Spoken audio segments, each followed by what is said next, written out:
আরে পেতনি পেতনি ভৌতিক গল্প। রূপুদের অ্যাপার্টমেন্টে মানে ওদের ৫তলা বাসার দোতলায় বাইরের দিকের দেয়ালে সিওয়ারেজ লাইনের ঠিক পাশেই একটা বটগাছ গজিয়েছে। ডালপালা ছড়িয়ে বেশ ভালো রকমেরই গজিয়েছে গাছটা। রূপুর বাবা বেশ চিন্তিত। তিনি বলেছেন, এই গাছ জরুরি ভিত্তিতে কাটতে হবে। এর শিকড় ভয়ঙ্কর, বিল্ডিংয়ে ফাটল ধরিয়ে দেবে। এই নিয়ে ওদের ৫তলা অ্যাপার্টমেন্টে বেশ কয়েক দফা ছোটখাটো পারিবারিক মিটিংও হয়েছে। রূপুদের ৫তলা বাসার একতলায় গ্যারেজ, দোতলায় থাকে রূপুর বড় ফুফু, ৩তলায় ছোট ফুফু, ৪তলায় রূপুরা আর ৫তলায় ছোট চাচা। মজার ব্যাপার হচ্ছে, ওদের বাসার যে দারোয়ান, যার নাম ওহিদ, বয়স কত হবে ৪০-৪৫, সে বিশেষ চিন্তিত এই গাছ নিয়ে। সে কিন্তু ভেতরে ভেতরে এই গাছ কাটার ঘোর বিপক্ষে। আপনি নাকি গাছ কাটতে রাজি না? একদিন রূপু জিজ্ঞাস করে। রূপুর প্রশ্ন শুনে ওহিদ এদিক ওদিক তাকায়, তারপর গলা এক ধাপ নামিয়ে ফিসফিস করে, ওই গাছে একটা পেত্তুনি আছে। পেত্তুনি কি? আরে পেতনি পেতনি, আপনি কি করে জানলেন? রূপু বহু কষ্টে হাসি চেপে প্রশ্ন করে। আমি দেখছি। আপনি দেখছেন কিভাবে? একদিন ঠিক দুপুরবেলা, এই ধরো ১০টা-১১টার সময়। রূপুর মাথায় আসে না ১০টা-১১টা দুপুর হয় কিভাবে। একটা পাঙাশ মাছ কিনে আমি ঢুকতে আছিলাম, তখনই দেখলাম। কি দেখলেন? ওই গাছে লম্বা লাল চুল ঝুলাইয়া পেত্তুনিটা বইসা আছে। কাঠির মতো সরু হাত পা, চোখ দুটো যেন আগুনের ভাটা। ওই ছোট্ট বটগাছে একটা আস্ত পেতনি বসে থাকে কেমনে? গাছ তো ভেঙে পড়ার কথা। আরে ওগো, কোনো ওজন নাই। তারপর কি হলো? তারপর আতকা দেখি আমার ব্যাগে পাঙাশ মাছটা নাই। বলেন কি? ১২টার দিকে রূপু স্কুলের বাড়ির কাজ পড়ছিল। এই সময় দরজায় টুকটুক শব্দ। রূপু গিয়ে দরজা খুলতেই দেখে মিলি আর মিনি দুই বোন দাঁড়িয়ে। ওরা তিনজন একই ক্লাসে পড়ে, একই স্কুলে। তারপর দেখি কচকচ আওয়াজ। আওয়াজ কিসের? ওই যে আমার মাছটা পেত্তুনি খাইতেছিল, তার আওয়াজ। আপনার ভয় লাগেনি? ফিক করে হেসেই ফেলে রূপু। হাসলা যে, ভ্রু কুঁচকে যায় ওহিদের। না না, আমাদের স্কুলের অন্য একটা ঘটনা হঠাৎ মনে পড়ল, তাই। তারপর কি হলো? তারপর আতকা দেখি মাছও নাই, পেতনিও নাই।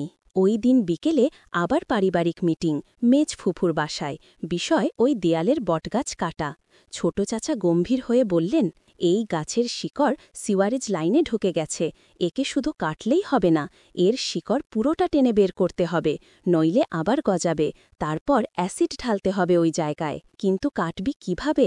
রূপুর বাবা জিজ্ঞাস করেন। আপনি চিন্তা করবেন না, আমি ডিশ লাইনের লোকটাকে বলেছি, ও আমার পরিচিত। ওদের কাছে লম্বা মই আছে। ওই মই পাশের বাসার ছাদে বসিয়ে গাছটা কাটতে হবে। বড়রা ছাড়া ছোটরাও ছিল মিটিংয়ে। রূপু ছিল, নাদিয়া ছিল। নাদিয়া বড় ফুপুর মেয়ে, ভার্সিটিতে পড়ে। বড় ফুপুর ২ মেয়ে মিলি আর মিনিও ছিল। সাদিকও ছিল, সে ছোট চাচার ৫ পড়ুয়া ছেলে। রূপু ফট করে বলে বসল, দারোয়ান চাচা বলেছে ওই গাছে নাকি একটা পেতনি থাকে, ওই গাছ কাটলে সমস্যা হবে। উফ! রূপুর বাবা বিরক্তি নিয়ে তাকালেন রূপুর দিকে। অন্যান্যরা হেসে উঠল। এই ওহিদ গাধাটাকে বিদেয় করতে হবে, কি সব গপ্প বানায়, বাচ্চাদের ভয় দেখায়। রূপুর বাবা বললেন। তবে সাদিক হাসল না, সে সিরিয়াস। রূপুকে বলল, আর কি বলল ওহিদ চাচা? একদিন নাকি ওর পাঙাশ মাছ খেয়ে ফেলেছে ওই পেতুনি। দ্বিতীয় দফায় সবাই হেসে উঠল। মাছ যখন খেয়েছে, তাহলে ওটা পেতনি না, মেছো ভূত। মিলি গম্ভীর হয়ে মতামত দিল। এর মধ্যে মেজফুফু ট্রেতে করে ঘরে বানানো ডালপুরি আর পেঁয়াজু নিয়ে এলেন। সবাই একসঙ্গে ঝাঁপিয়ে পড়ল ট্রের ওপর। গাছ কাটার গপ্প ওখানেই সমাপ্ত। ছোটরা পেঁয়াজু আর পুরি খেতে খেতে পেতনি আর মেছো ভূতের মধ্যে কোনটা বেশি ভয়ঙ্কর এই নিয়ে গবেষণা শুরু করল। আর বড়রা আলাপ করল তৃতীয় বিশ্বযুদ্ধ নিয়ে। তৃতীয় বিশ্বযুদ্ধ নাকি শুরু হয়ে গেছে। ওই দিন রাতে ১২টার দিকে রূপু স্কুলের বাড়ির কাজ পড়ছিল। এই সময় দরজায় টুকটুক শব্দ। রূপু গিয়ে দরজা খুলতেই দেখে মিলি আর মিনি ২ বোন দাঁড়িয়ে। ওরা তিনজন একই ক্লাসে পড়ে, একই স্কুলে। আমাদের ঘরে আয় জলদি, ফিসফিস করে মিলি। কি হয়েছে? এলেই দেখবি, ভীত গলায় মিলি বলে। রূপুর বুকটা ধক করে ওঠে। ওদের সঙ্গে যায় ওদের ঘরে। ওই দেখো, মিনি আঙুল দিয়ে দেখায়। রূপু দেখে ওদের জানলা দিয়ে দেখা যাচ্ছে একগুচ্ছ লাল চুল ঝুলছে। এই জানলার ওপরেই ওই বটগাছ। তার মানে রূপু আর ভাবতে পারে না। মিলি ফিসফিস করে, ওহিত চাচার কথাই ঠিক, ওই গাছে এখন পেত্তুনিটা বসে আছে, ওই যে দেখ ওর লাল চুল।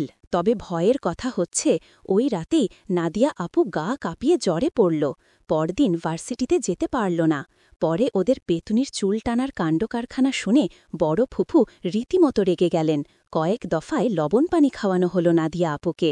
ভূত পেতুনির ভয় পেলে নাকি লবণ পানি খেতে হয়। এই কি হয়েছে রে? ওরা তাকিয়ে দেখে পেছনে কোমরে হাত দিয়ে দাঁড়িয়ে আছে নাদিয়া আপু। সেও খবর পেয়ে চলে এসেছে। তাকে কে খবর দিল কে জানে। মনে হয় ওদের কাজিন গ্রুপে কেউ লিখেছে ব্যাপারটা। ওই দেখো আপু, পেতনির লাল চুল। নাদিয়া আপু চোখ গোল গোল করে কিছুক্ষণ তাকিয়ে রইল জানলার দিকে। তারপর শর্ত তোরা বলে এগিয়ে এসে হাত বাড়িয়ে ঝট করে লাল চুলটা ধরে দিল একটা হ্যাঁচকা টান। আর তখনই আ আ আ একটা মেয়েলি তীক্ষ্ণ চিৎকার শোনা গেল। এবার সবাই একসঙ্গে ভয় পেয়ে গেল। নাদিয়া আপুও ভয় পেল, যদিও সে যথেষ্ট সাহসী।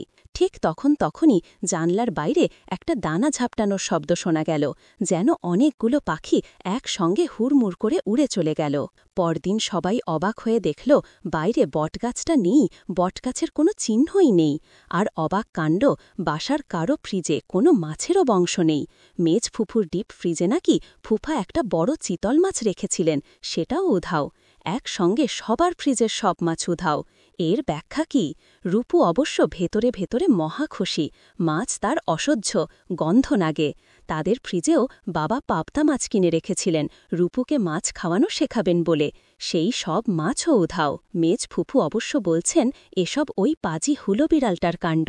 একটা হোঁতকা টাইপের হুলো বিড়াল কদিন ধরে ওদের অ্যাপার্টমেন্টে ঘুরঘুর করছিল। তবে ভয়ের কথা হচ্ছে ওই রাতেই নাদিয়া আপু গা কাঁপিয়ে জ্বরে পড়ল, পরদিন ভার্সিটিতে যেতে পারল না। পরে ওদের পেতনির চুল টানার কাণ্ডকারখানা শুনে বড় ফুপু রীতিমতো রেগে গেলেন। কয়েক দফায় লবণ পানি খাওয়ানো হলো নাদিয়া আপুকে। ভূত পেতুনির ভয় পেলে নাকি লবণ পানি খেতে হয়। অবশ্য নাদিয়া আপু খুব একটা ভয় পেয়েছে বলে মনে হলো না, তবে দুদিন ভালোই জ্বরে ভুগ্ন আপু। রূপুর বাবা অবশ্য একজন ফকির টাইপের লোক এনে পুরো বাড়িতে কী সব ঝাড়ফুঁক দেওয়ালেন। ওদিকে দারোয়ান চাচা ওদের দেখলেই গম্ভীর হয়ে মাথা ঝাঁকলে ফিসফিস করে বলে, আগেই কইছিলাম এই সব পেত্তুনির কাজ। গ্রন্থনা অধ্যাপক মৌসিন আলী আঙুর, সম্পাদক ও প্রকাশক মুজিবনগর খবর.com, মেহেরপুর।